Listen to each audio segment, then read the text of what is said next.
ഒരു വ്യക്തി നമ്മളെ പറ്റി ഇല്ലാത്തത് പറയുക, നമ്മളെക്കുറിച്ച് അനാവശ്യങ്ങൾ പറയുക, ചീത്തത് പറയുക, നമ്മളെ വഴക്ക് പറയുക, നമ്മളെ ഹേർട്ട് ചെയ്യാൻ വേണ്ടി പല സംഭവങ്ങളും പറയുക, അല്ലെ പ്രവർത്തിക്കുക എന്ന് വിചാരിക്കുക.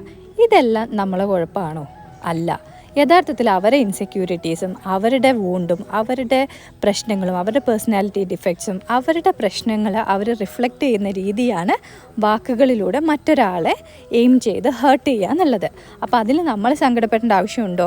എപ്പോഴാണ് ഇതൊക്കെ നമ്മളെ എഫക്റ്റ് ചെയ്യുക? നമ്മൾ ഇതിനെതിരെ എല്ലാം റിയാക്ട് ചെയ്യുമ്പോഴാണ്. നമ്മളിതൊന്നും മൈൻഡ് ചെയ്യാതെ നമ്മളെ കാര്യങ്ങൾ നോക്കി നമ്മൾ മൂവ് ഓൺ ചെയ്ത് നമ്മളാരാന്ന് നമുക്കറിയാം. നമുക്കത് ബോധിപ്പിക്കേണ്ട ആവശ്യമോ ഇതിനൊന്നും എതിരെ പ്രതികരിക്കേണ്ട ആവശ്യമോ ഇല്ല.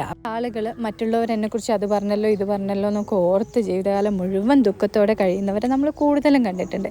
ഇതിൻ്റെയൊക്കെ സങ്കടം നമ്മൾ എടുക്കുന്ന സമയത്ത് ഇതൊക്കെ നമ്മൾ പോലും അറിയാതെ ഇതിനൊക്കെ ഉത്തരവാദി നമ്മളായതുപോലെ നമ്മൾ വരുത്തി തീർക്കുകയാണ് ചെയ്യുന്നത്. അപ്പോൾ തോട്ട്സിൽ പോലും ഇതിൻ്റെ ഒന്നും റെസ്പോൺസിബിലിറ്റി നമുക്കല്ല.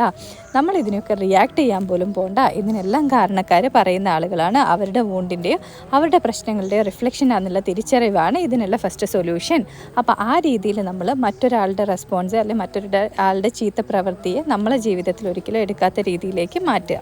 അവിടെയാണ് നമ്മളെ ഹീലിംഗ് സ്റ്റാർട്ടാവുക. നമ്മൾ മറ്റുള്ളവരുടെ നെഗറ്റീവ്സിനെ എടുക്കാനോ അവരോട് റെസ്പോണ്ട് ചെയ്യാനോ പോകാതിരിക്കുക. നമ്മളേതായ ഹീലിംഗ് പ്രോസസ്സിലും നമ്മളേതായ ഗ്രോത്തിലും നമ്മൾ കോൺസെൻട്രേറ്റ് ചെയ്യുക. ഇങ്ങനെയുള്ള ആളുകളെ നമ്മൾ കംപ്ലീറ്റ് ആയിട്ട് അവോയ്ഡ് ചെയ്യാനോ അല്ലെ ഇതൊന്നും